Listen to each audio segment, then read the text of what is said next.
कुन माल वस्तु कहाँ गयो, कति मूल्यमा गयो, कसले कति मूल्यमा बेचेको रहेछ, कसले कति मूल्यमा किनेको छ, सबै सूचना हामीसँग हुन्छ। जस्तो भन्नुहोस् विगत 15 दिनमा चाहिँ काठमाडौँ उपत्यकामा चिनी कति आएको रहेछ हामी भिसिटिएसबाट हेर्न सक्छौँ। कसले कति ल्याएको रहेछ त्यो पनि हेर्न सक्छौँ। कसले कति मूल्यमा किनेर कति मूल्यमा बेच्दो रहेछ त्यो पनि हामी हेर्न सक्छौँ। कसको गोदाम कहाँ छ, कसको शाखा कहाँ छ, त्यो सबै सिस्टममा आउँछ। भुक्तानीका माध्यमहरू चाहिँ नयाँ नयाँ आइरहेको अवस्थामा जुन जुन पोइन्टमा आर्थिक गतिविधिहरू बढ्दै जान्छ ती पोइन्टहरूलाई, ती बिन्दुहरूलाई करको दायरामा कसरी ल्याउने भन्ने चुनौती कर प्रशासन सामु रहेको छ।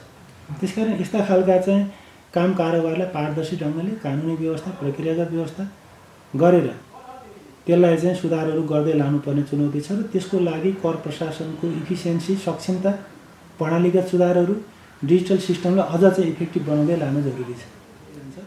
र बिल बिजक उपभोक्ताले पाउनुपर्छ र उपभोक्ताले बिल बिजक माग्नु पनि पर्छ।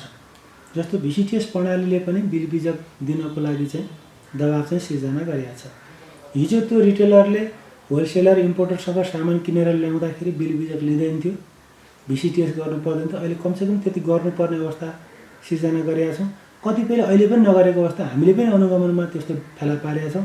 उनीहरूलाई ठुलो मात्रामा हामीले चाहिँ जरिवाना अनुसन्धान कारबाही पनि गरेका छौँ।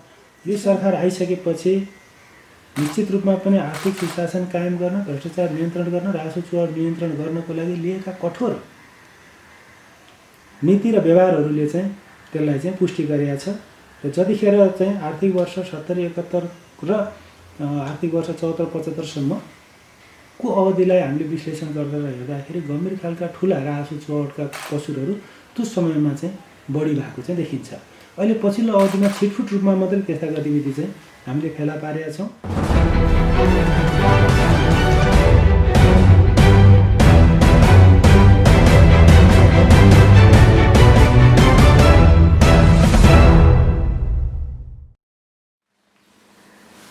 पछिल्लो 2-2.5 वर्षदेखि हेर्दा राजस्व छलीको छानबिन अनि अदालतमा मुद्दा दायर, यो दुईटै साबिकको हुनाले बढेको देखिन्छ।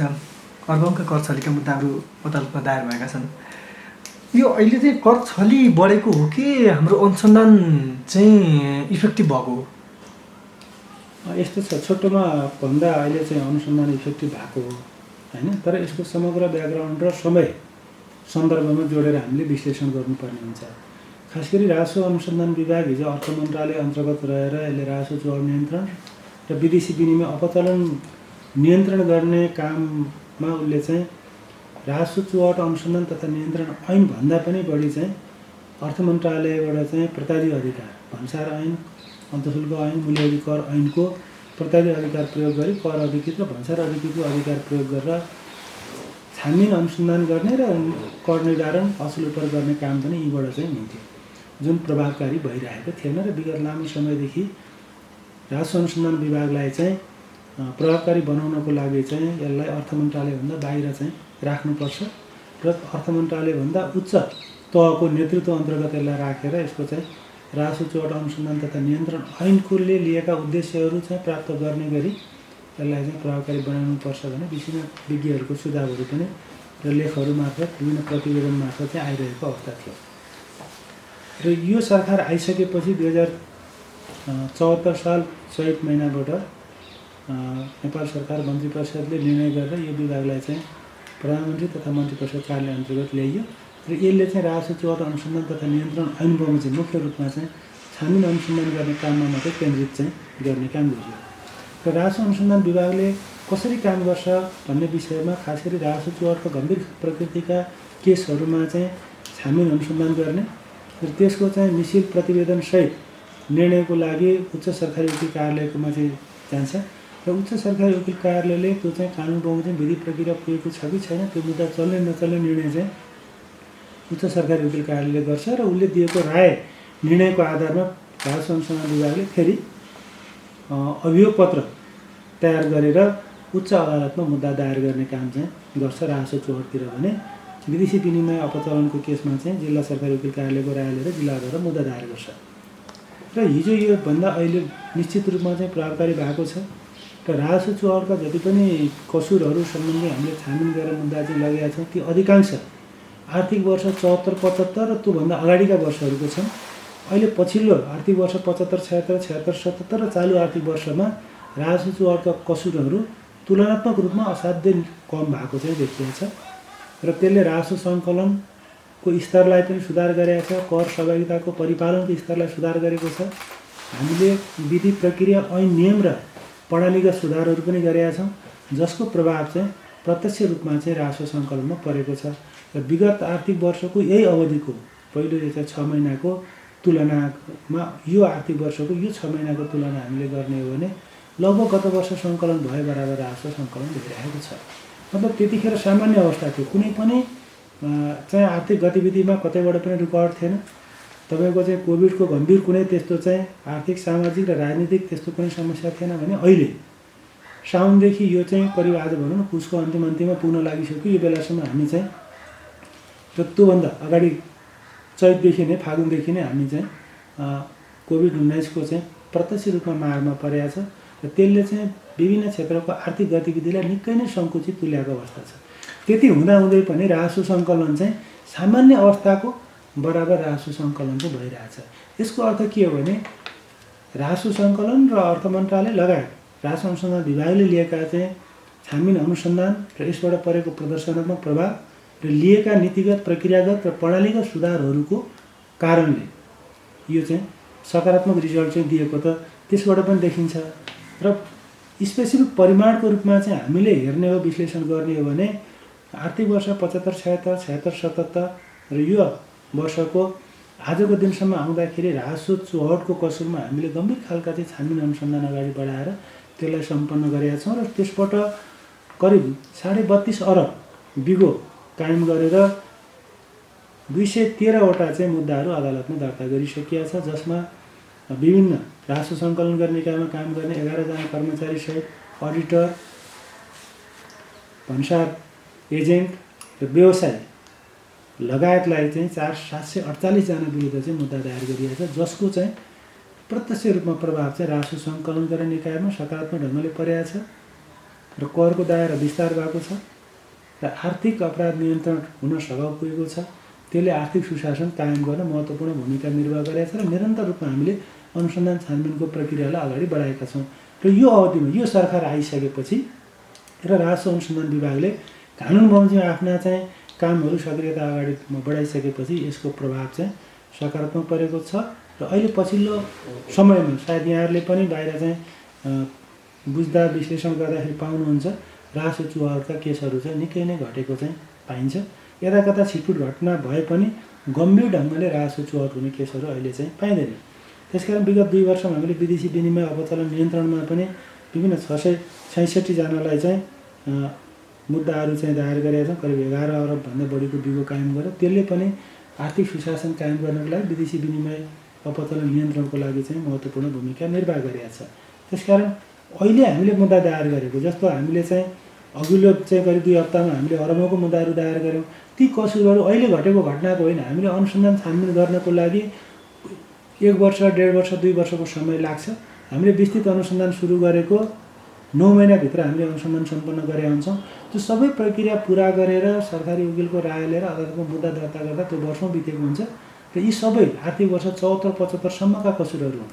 ती कसुरको छानबिन पो अहिले सम्पन्न गरेर मुद्दा दायर गरे, न कि अहिले नै यो विगत चाहिँ 1.5-2 वर्षको अवधिमा त्यस्तो खालको अपराध भएर हामीले छानबिन गरेका। त्यसकारण जस्तो झुटा नक्कली बिलबिजक प्रयोग गरेर राजस्व छली गर्ने ठुलो हामीले चाहिँ छानबिन गरेका छौँ।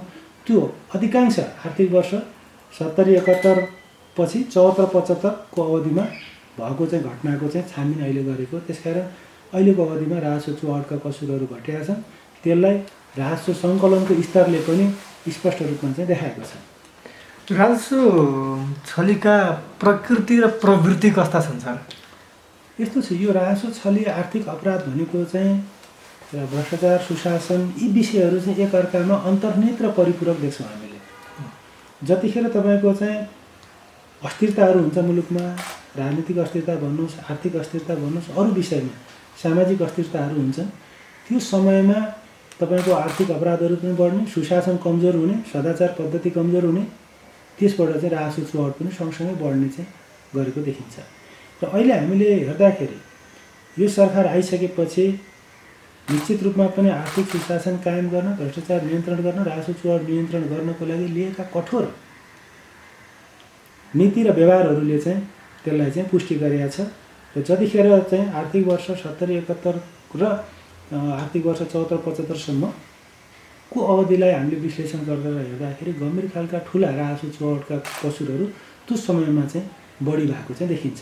अहिले पछिल्लो अवधिमा छिटफुट रूपमा मात्रै त्यस्ता गतिविधि चाहिँ हामीले फेला पारेका छौँ र हामीले माइक्रो लेभलमा सानो ढङ्गले पनि विश्लेषण गर्दा के पाउँछौँ भने, जस्तै एउटा उदाहरण लिउँ, कुनै भन्सार कार्यालयमा हिजो त्यही सामान, एक कन्टेनर सामान चाहिँ इम्पोर्ट गर्दाखेरि 1.5 लाख, 2 लाख, 3 लाख मात्रै राजस्व बुझाएको चाहिँ भन्सारको आँसीकुडा सिस्टमले देखाउँछ आर्थिक वर्ष 74-75 को। तर 75, 76, 77 मा त्यही सामान चाहिँ इम्पोर्ट गर्दाखेरि 10 लाखदेखि 50 लाखसम्म चाहिँ एक कन्टेनर सामानमा चाहिँ राजस्व बुझाएको छ। तपाईँको सामान इम्पोर्ट चाहिँ घट्दाखेरि पनि टोटल राजस्व चाहिँ उल्लेखनीय रूपमा चाहिँ बढेको छ। त्यसकारण के हो भने त्यो सुशासन कायम नभइकन त्यसै बढ्या हो। नेपालको इतिहासमा पहिलोचोटि चाहिँ 11 जना चाहिँ भन्सारमा काम गर्ने कर्मचारीमाथि चाहिँ राजस्व चुहाडको कसुरमा मुद्दा चलाइएको छ। पहिले कहिले चलाइएको थियो? त्यो सुशासन कायम गर्नेको लागि गरिएको चाहिँ एउटा गम्भीर पहल हो, कदम हो। त्यसकारण राजस्व चुहाडको कसुरमा संलग्न जो कोही माथि पनि राजस्व अनुसन्धान विभागले निष्पक्षका साथ समान ढङ्गले चाहिँ सबैमाथि छानबिन अनुसन्धान गर्ने नीति लिएको छ। प्रमाणको आधारमा मात्रै यसले चाहिँ प्रमाण सङ्कलन गरेर कानुन बमोजिम मात्रै अनुसन्धान छानबिन गर्छ र यसले अनुसन्धान छानबिन गरिसकेपछि त्यसलाई चाहिँ लजिकल एउटा निष्कर्षमा पुर्याएर चाहिँ अदालतमा मुद्दा दायर गर्ने गरिएको छ। र अदालतबाट पनि अहिले कोभिडको कारणले मुद्दाहरू फर्स्योट नभए पनि तत्काल हामीले पेश गरेको सबै मुद्दाहरूमा चाहिँ तत्काल हेर्दाखेरि कसुर गरेकै देखिएको हुनाले धरोटी लिएर पूर्वपक्ष गर्ने भनेर अधिकांश मुद्दामा आदेश भएको छ भने थुप्रै यस्ता गम्भीर फ्रड गर्ने, झुटा नक्कली बिल बिजकको कारोबार गर्ने लगायतकासँग पूर्वपक्षको लागि चाहिँ थुनामै राखेर पनि पूर्वपक्ष भइरहेको अवस्था छ। त्यसकारण के हो भने हामीले प्रमाणको आधारमा यसरी चाहिँ छानबिन गर्नुको दुईवटा यसरी राजस्व अनुसन्धान विभागले गरेको कामको चाहिँ प्रभाव चाहिँ दुई किसिमको पर्छ। एउटा त छलिएको राजस्व सङ्कलन गर्नको लागि हामी अदालतमा मुद्दा दायर गर्छौँ, त्यसबाट विधि प्रक्रिया पुरा गरेर लामो समय लाग्छ, त्यो निश्चित रूपमा पनि असुली पर हुन्छ भने अर्कोतिर यस्ता प्रवृत्ति जुन अघि यहाँले भन्नुभयो त्यस्ता प्रवृत्तिलाई निरुत्साहित गरेर त्यसबाट प्रत्यक्ष रूपमा चाहिँ दैनन्दिन रूपमा चाहिँ सङ्कलन हुने राजस्वमा बढोत्तरी हुने, त्यसमा तत्काल सुधार आउने चाहिँ हुन्छ भने अर्कोतिर राजस्व सङ्कलन गर्ने निकायमा अपनाइएका विधि प्रक्रिया, त्यहाँ भएका लुपहोल्सहरूमा सुधार गर्नुको लागि हामीले तत्काल सुधार दिन्छौँ र त्यसको आधारमा पनि राजस्व सङ्कलनमा चाहिँ सुधार हुन्छ। र यसको साथसाथै हामीले लामो समयसम्म अध्ययन गरेर राजस्व चुहाड नियन्त्रण गर्नको लागि, आर्थिक अपराध नियन्त्रण गर्नको लागि, स्वस्थ व्यवसायिक कारोबारलाई चाहिँ प्रवर्धन गर्नको लागि vehicle and consignment tracking system भन्ने अनलाइन सिस्टम पनि हामीले चाहिँ विकास गरेर पनि राजस्व सङ्कलनमा चाहिँ ठुलो सहयोग चाहिँ पुगेको छ। यसमा राजस्व छली चाहिँ कुन सेक्टरमा बढी देखिन्छ? ट्रेडिङ, सर्भिस हुन्छ अथवा कस्टम हुन्छ, यता आयकर विभागतिर हुन्छ? यी सबै एकअर्कामा अन्तर्निहित छन्। र खास गरी हाम्रो चाहिँ इकोनोमीमा संरचनागत रूपमा हेर्ने हो भने अहिले पनि ठुलो हिस्सा चाहिँ आयातले ओगटेको हुनाले आयातको आधारमा हुने राजस्व चुहाड चाहिँ अलिकति बढी देखिन्छ। र त्यो आयात भनेको भन्सार मात्रै हुँदैन, भन्सार छलिन्छ, त्यस पछाडि मूल्ययोगी कर छलिन्छ, अन्तशुल्क पनि छलिन्छ र आयकर पनि छलिन्छ। यी चारैवटा चाहिँ करहरूमा त्यसको चाहिँ प्रभाव परेको देखिन्छ। जस्तो झुटा नक्कली बिल बिजक पनि कतिपयले चाहिँ भन्सार चोरी पैठारी गरेर सामान ल्याउने, त्यो सामान चाहिँ बजार मूल्यमा अथवा त्योभन्दा धेरैमा सार्वजनिक क्षेत्रमा चाहिँ सप्लाई आपूर्ति गर्नको लागि त्यो चाहिँ 100 रुपियाँ भन्सारबाट इम्पोर्ट गरेको छ अथवा भनौँ न भन्सार बाहिरबाट चोरी पैठारी गरेर लिएर आएको छ भने त्यो सामान आपूर्ति गर्नलाई झुटा नक्कली बिल बिजकबाट खरिद देखाएर पनि आपूर्ति गरेको पनि देखिन्छ। त्यसकारण के हो भने जुन क्षेत्र आर्थिक गतिविधि बढेको हुन्छ त्यो हो। अर्को चाहिँ ठुल्ठुलो कारोबार गर्ने, खास गरी वित्तीय महत्त्व बढी भएका कतिपय मल्टिनेसनल कम्पनीहरूले पनि ठुलो मात्रामा राजस्व छलेको हाम्रो अनुसन्धानबाट देखिएको छ। त्यसकारण त्यो सेक्टर पनि जहाँ फाइनेन्सियल चाहिँ भोल्युम बढी हुन्छ, फाइनेन्सियल इम्पोर्टेन्स बढी हुन्छ त्यहाँ, र अर्कोतिर तपाईँको करका दरहरू उच्च भएको, जहाँ चाहिँ उच्च करका दरहरूबाट कर लाग्छ, जस्तो अन्तशुल्क होइन, त्यसमा चाहिँ छलियो भने बढी चाहिँ उसलाई मोटिभेसन हुने भयो, धेरै फाइदा हुने भयो। त्यसकारण भन्सारमा पनि धेरै कर दरबन्दी भएका वस्तुहरू र आन्तरिक उत्पादनमा पनि तपाईँको धेरै कर लाग्ने अन्तःशुल्क लाग्ने वस्तुहरूको उत्पादन बिक्री वितरण आयातमा चाहिँ कर छली हुने चाहिँ सम्भावना बढी रहन्छ, उच्च राजस्व जोखिम रहन्छ भने ठुलो ठुलो कारोबार गर्ने मल्टिनेसनल कम्पनीहरूमा पनि राजस्व छलीको जोखिम चाहिँ उत्तिकै बढी चाहिँ देखिएको छ। यो पछिल्लो समय हामीले बिसिटिएस प्रणाली चाहिँ एप्लाई गऱ्यौँ, यसको सुधारहरू कसरी देखिएको छ अहिले? बिसिटिएस प्रणाली भने चाहिँ तपाईँको हामीले निकै लामो समयसम्म अध्ययन गरेर विभाग आफैले त्यसका चाहिँ कस्तो खालको प्रणाली बनाउने भनेर त्यसको चाहिँ कन्सेप्ट डेभलप गरेर एउटा इनोभेटिभ आइडिया जेनेरेट गरेर हामीले चाहिँ 75-76 एक वर्षभरि हामीले मेहनत गरेर यहीँको सफ्टवेयर डेभलपरलाई डेभलप गर्न ल्याएर र व्यावसायिक क्षेत्रसँग पनि लामो समयसम्म अन्तर्क्रिया छलफल गरेर व्यावसायिक क्षेत्रको पनि फिडब्याकहरू लिएर यो प्रणालीको विकास गरियो। यो कानुनमै यो चाहिँ प्रणाली लागू गर्ने भनेर कानुनी व्यवस्था पनि गर्यो र यो चाहिँ बिजनेस टु बिजनेस ट्रान्जेक्सन व्यावसायिक प्रयोजनका मालवस्तुहरू ढुवानी गरेर लिएर हिँड्नुभन्दा पहिला ढुवानी साधन र मालवस्तुको संक्षिप्त विवरण त्यो राजस्व अनुसन्धान विभागको सिस्टममा वेबसाइटमा सिस्टममा भएको छ। बिसिटिएस सिस्टममा चाहिँ प्रविष्टि गरेपछि त्यसबाट क्युआर कोड सहितको एउटा मेनिफेस्टो चाहिँ जेनेरेट हुन्छ। त्यो मेनिफेस्टो चाहिँ सकल बिल बिजक साथ त्यो मेनिफेस्टो लिएर हिँड्नुपर्ने व्यवस्था गरियो। त्यसमा संक्षिप्त विवरण भन्नाले गाडी नम्बर, ड्राइभरको नाम नम्बर, विक्रेताको पान नम्बर, नाम, खरिदकर्ताको पान नम्बर, नाम र मालवस्तुको नाम, त्यसको मूल्य, परिमाण र त्यो सामान कहाँबाट लिएर हिँडेको र कहाँ पुग्ने भन्ने त्यति विवरण हामीले चाहिँ यो सिस्टममा प्रविष्टि गर्नुपर्छ। त्यो धेरै सजिलो छ र त्यसले चाहिँ के गर्यो भने एकचोटि कुनै बिल चाहिँ प्रविष्टि गरिसकेपछि फेरि त्यसलाई दोहोरो प्रविष्टि लिँदैन। कुनै प्रमाणपत्र एकचोटि उसले इन्ट्री गरेर लिएर हिँडिसकेपछि फेरि लिँदैन। त्यो मालवस्तु ढुवानी गरेको साधन चाहिँ डेस्टिनेसनमा पुगिसकेर म पुगेँ भन्ने इन डेलिभरी भन्ने बटन छ, त्यसमा उसले चाहिँ जनाउ नदिएसम्म त्यो फेरि सिस्टमले लिँदैन त्यो गाडी नम्बर। त्यसकारण एउटा कागजबाट दोहोरो तेह्रो गरेर चाहिँ राजस्व छली गर्ने जुन प्रवृत्ति थियो त्यो यसले चाहिँ निकै नै नियन्त्रण गरेको छ भने हिजो चाहिँ वास्तवमा हाम्रो चाहिँ तथ्याङ्क डाटा ब्याङ्क सूचना पनि केही पनि थिएन। अहिले भ्याट लाग्ने अथवा नलाग्ने सबै वस्तुको व्यावसायिक प्रयोजनका मालवस्तुको सूचना यो चाहिँ बिसिटिएस सिस्टममा चाहिँ रेकर्डेड भएको छ र यो हामीले 76 साल साउन 1 गतेबाट लागू गऱ्यौँ र अहिलेसम्म करिब 1,20,00,000 बिजकहरू सिस्टममा चाहिँ प्रविष्टि भएको छ।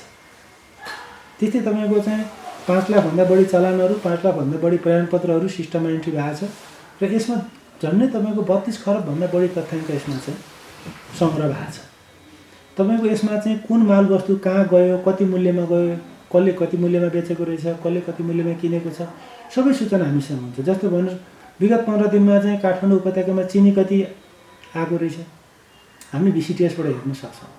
कसले कति ल्याएको रहेछ त्यो पनि हेर्न सक्छौँ। कसले कति मूल्यमा किनेर कति मूल्यमा बेच्दो रहेछ त्यो पनि हामी हेर्न सक्छौँ। कसको गोदाम कहाँ छ, कसको शाखा कहाँ छ, त्यो सबै सिस्टममा आउँछ।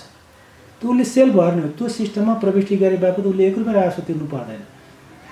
जस्तै चामल कति इम्पोर्ट आएको छ काठमाडौँ उपत्यकामा, दाल कति आएको छ भन्ने अभिलेख पनि हामीले चाहिँ यहाँ बताउन सक्छौँ। त्यसको मूल्य समेत पनि हामी यहाँ चाहिँ देखिन्छ। त्यसबाट के हो भने सुस्त आर्थिक व्यावसायिक कारोबारलाई यसले चाहिँ प्रमोट गरेको छ। स्मग्लिङ गर्ने, चोरी पैठारी गर्ने, राजस्व चुहाट गर्ने माथि चाहिँ यसले असजिलो बनाएको छ। यसले करको दायरा विस्तार गरेको छ र हामीले बिसिटिएस नगर्नेहरूलाई अनुगमन गरेर करिब चाहिँ 3 करोडभन्दा बढी त जरिवानै गरिसकेका छौँ र यो सिस्टमबाटै हामीले चाहिँ अनुसन्धान गरेर थुप्रै मुद्दाहरू पनि दायर गरिसकेका छौँ। भनेपछि बिसिटिएसले मलाई लाग्छ ठुलो मात्रामा करको दायरा विस्तार गरेको छ, कर सहभागितालाई यसले चाहिँ बढाएको छ। अरबौँ राजस्व चाहिँ यसको कारणले मात्रै अतिरिक्त चाहिँ परिचालन हुन सबल पुगेको छ। यसमा भन्सार छली कति हुँदो रहेछ भन्ने त हामीले यो 2-2.5 वर्षमा चाहिँ दायर गरेका मुद्दाले पनि देखाउँछ। त्योभन्दा अगाडि चाहिँ जस्तो आन्तरिक राजस्व विभाग छ, कस्टम डिपार्टमेन्ट छ, यसले पनि त केही पनि काम नगरेको जस्तो देखियो नि। किन न त उनीहरूको इफेक्टिभ काम गरेको भए यति ठुलो मात्रामा राजस्व छली त हुनुपर्ने थियो नि।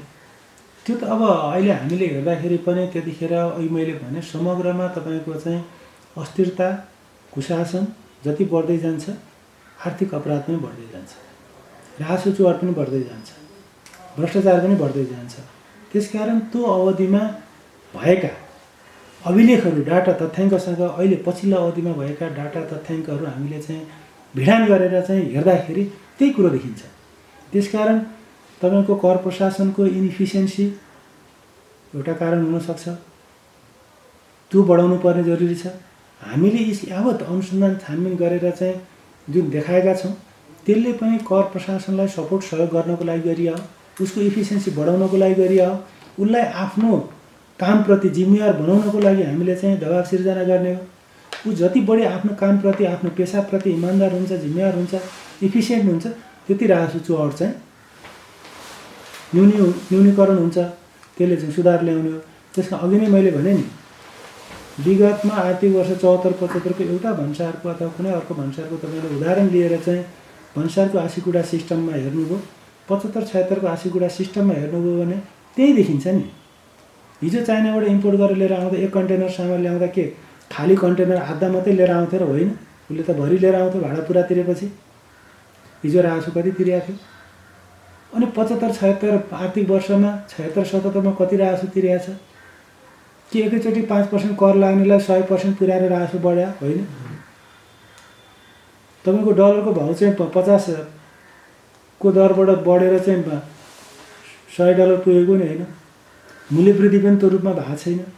भनेपछि तपाईँको राजस्व अनुसन्धान विभागले गरेको निष्पक्ष छानबिन अनुसन्धान कारबाहीको कारणले त्यो परिवर्तन हुन र आफ्नो कामप्रति उनीहरू जिम्मेवार हुन बाध्य भएको र उनीहरूको चाहिँ आफ्नो कामप्रति चाहिँ जवाफदेहिता वहन गर्नुपर्छ भन्ने मूल्य मान्यता विधि पद्धति हामीले स्थापित गरेका छौँ।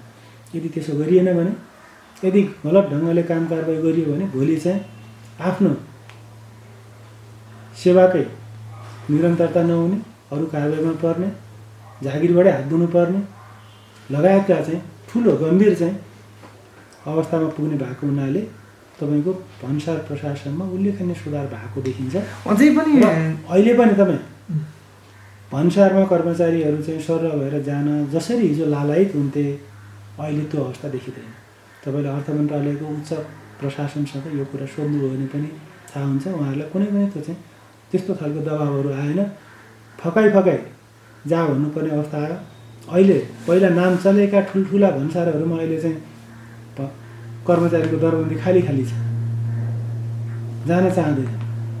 त्यो त त्यसबाट पनि देखिन्छ सुधार भएको हो कि होइन भन्ने कुरो।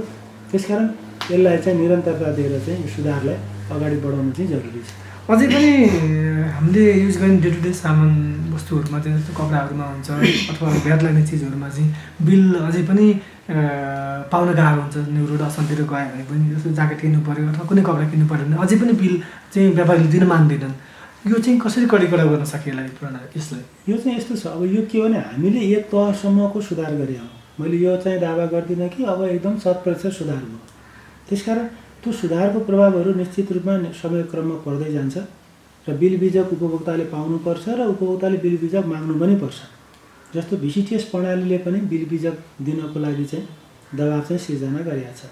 हिजो त्यो रिटेलरले होलसेलर इम्पोर्टरसँग सामान किनेर ल्याउँदाखेरि बिल बिजक लिँदैन थियो, VCTS गर्नु पर्दैन थियो। अहिले कमसेकम त्यति गर्नुपर्ने अवस्था सिर्जना गरेका छौँ। कतिपयले अहिले पनि नगरेको अवस्था हामीले पनि अनुगमनमा त्यस्तो फेला पारेका छौँ। उनीहरूलाई ठुलो मात्रामा हामीले चाहिँ जरिवाना अनुसन्धान कारबाही पनि गरेका छौँ। त्यसकारण के हो भने आम उपभोक्ता पनि सचेत हुनु पर्यो कि आफूले पैसा तिरेर किनेको सामानमा तिरेको राजस्व यदि बिल लिएन भने त्यो राजस्व चाहिँ त्यो व्यापारीको व्यवसायको खल्तीमा जान्छ, न कि राज्यको कोषमा। त्यसकारण आम उपभोक्ता सचेत हुन जरुरी छ। बिल बिजक लिने बानीको विकास गर्न पनि जरुरी छ भने अर्कोतिर हामीले कर प्रशासनले र अरू ओभरसाइट एजेन्सीहरूले पनि अनुगमन बढाउने, प्रणालीगत सुधारहरू चाहिँ सँगसँगै गरेर लिएर जाने कामहरू गर्न जरुरी छ। र अझ रिटेल लेभलमा अनलाइन चाहिँ बिलिङ सिस्टम चाहिँ लागू गर्ने, त्यसको चाहिँ अभिलेखहरू चाहिँ रेकर्डेड हुने किसिमको र अर्को चाहिँ नगदबाट हुने कारोबारहरूलाई हामीले नियन्त्रण गर्ने र ब्याङ्किङ सिस्टमबाट मात्रै सामान खरिद गर्ने, ब्याङ्किङ कारोबार हुने, कार्ड मनी मात्रै प्रयोग गर्न सक्ने व्यवस्थाको चाहिँ हामीले प्रवर्धन गर्न सक्यौँ। त्यतातिर धेरै कामहरू भएको छ विगतको तुलनामा। त्यसले पनि त्यो चाहिँ कारोबारलाई अभिलेखीकरण गर्छ र कम्पेरेटिभ सुधार भएको छ र अझ थप सुधारहरू गर्दै लान जरुरी छ। यो हामीले मुद्दा अदालतमा दायर गर्ने तर मुद्दा अदालतको त्यो अन्डरस्ट्यान्डिङ नपुग्ने अथवा अदालतले हामीले जुन मर्मले चाहिँ मुद्दा दायर गरेका छौँ त्यो मर्म नबुझ्ने, त्यसले गर्दा मुद्दा हार्ने अवस्था पनि छ। यसमा चाहिँ अदालत र हाम्रो बिचको ग्यापिङ चाहिँ के हो बुझाएको? अनि यस्तो छ, अदालत र हाम्रो बिचको ग्यापिङको विषय त्यस्तो छैन। जे तथ्य हो, जे प्रमाण हो, त्यसको आधारमा हामीले अनुसन्धान छानबिन गरेका छौँ र त्यही तथ्य प्रमाणको आधारमा प्रमाणलाई परीक्षण गरेर निष्पक्ष स्वतन्त्र ढङ्गले चाहिँ अदालतले पनि आफ्ना चाहिँ काम कारबाही गर्ने भएको हुनाले हामीले लगेका मुद्दाहरूमा त्यस्तो अवस्था आइहालेको छैन। त्यस्तो बुझाइको चाहिँ राजस्व चुहावटका कसुरहरूको मुद्दाहरूको विषयमा त्यस्तो समस्या देखिन्न। अब कुनै पनि विषयमा अब पक्ष विपक्ष हुन्छ, स्वाभाविक हो। हाम्रो तर्फबाट उच्च सरकारी वकिल कार्यालय र त्यहाँको साथीहरूले बहस प्रयोगी प्रतिरक्षा गर्नुहुन्छ। त्यसमा टेक्निकल सपोर्ट, प्रोफेसनल सपोर्ट हामीहरूले गर्छौँ र न्यायकर्तालाई हामीले यो विषयवस्तु यस्तो हो भनेर बुझाउने चाहिँ उहाँहरूले प्रयत्न गर्नुहुन्छ, बुझाउनुहुन्छ। मिसिल साथ सबै प्रमाणहरू संलग्न हुन्छन्। त्यसकारण मलाई लाग्दैन अन्यथा यो हुन्छ ऊ हुन्छ भन्ने कुरामा हामी विश्वास गर्दैनौँ। चित्त नबुझ्ने पक्षले सर्वोच्च अदालतसम्म पुनरावेदन जाने चाहिँ कानुनी उपचारको बाटोहरू छ। यो चाहिँ कानुनी शासनको कुरा हो, रुल अफ लको कुरा हो। त्यसकारण हामी एउटा पक्ष भएर मुद्दा लिएर गइसकेपछि हामी 100% हामीले त्यसमा सफल हुन्छौँ भनेर लिएर जाने हो। तर हामी अदालतलाई चाहिँ कुनै पनि यो मुद्दा जिताइदिनुहोस्, यो गर्नुहोस् भनेर हामी आग्रह गर्दैनौँ। त्यस्तो गर्न पनि मिल्दैन। त्यसकारण हामीलाई के लाग्छ भने हामीले पूर्ण रूपमा 100% सफल हुने गरी नै अभियोजन गरेका छौँ र हामीले जथाभावी अभियोजन गरेका कुरालाई उच्च सरकारी वकिल कार्यालयले कानुनको रुवामा उहाँहरूले पनि हेर्नुहुन्छ, विश्लेषण गर्नुहुन्छ। विधि प्रक्रिया कानुनी त्यसका पाटाहरू चाहिँ पुगेका छन् छैन भनेर हेर्नुहुन्छ। त्यसको आधारमा उहाँहरूले चाहिँ राय निर्णय दिनुहुन्छ र त्यसको आधारमा अभियोग पत्र जारी हुने भएको हुनाले हामीले लगेको मुद्दामा हामी सफल हुन्छौँ भन्ने हाम्रो चाहिँ पूर्ण विश्वास छ। अहिले पनि हाम्रो राजस्व प्रशासनका छिद्रहरू, कमजोरीहरू कहाँ छन् अहिले? के छन्? यस्तो छ, अब राजस्व प्रशासनको क्षेत्र भन्दा पनि के हुन्छ भने तपाईँको नयाँ नयाँ आर्थिक कारोबारहरू बढ्दै जाने र ती आर्थिक कारोबारहरूलाई करको दायरामा चाहिँ ल्याउनु पर्ने चुनौतीहरू एकातिर रहेको छ। जस्तो अहिले तपाईँको कोभिडको कारणले अनलाइन बिजनेसहरू धेरै बढेको छ। तपाईँको सोसियल नेटवर्कहरूबाट चाहिँ विभिन्न कारोबारहरू हुने, भुक्तानीका माध्यमहरू चाहिँ नयाँ नयाँ आइरहेको अवस्थामा जुन जुन पोइन्टमा आर्थिक गतिविधिहरू बढ्दै जान्छ ती पोइन्टहरूलाई, ती बिन्दुहरूलाई करको दायरामा कसरी ल्याउने भन्ने चुनौती कर प्रशासन सामु रहेको छ। त्यसकारण यस्ता खालका चाहिँ काम कारोबारलाई पारदर्शी ढङ्गले कानुनी व्यवस्था, प्रक्रियागत व्यवस्था गरेर त्यसलाई चाहिँ सुधारहरू गर्दै लानुपर्ने चुनौती छ र त्यसको लागि कर प्रशासनको इफिसियन्सी, सक्षमता, प्रणालीगत सुधारहरू, डिजिटल सिस्टमलाई अझ चाहिँ इफेक्टिभ बनाउँदै लानु जरुरी छ।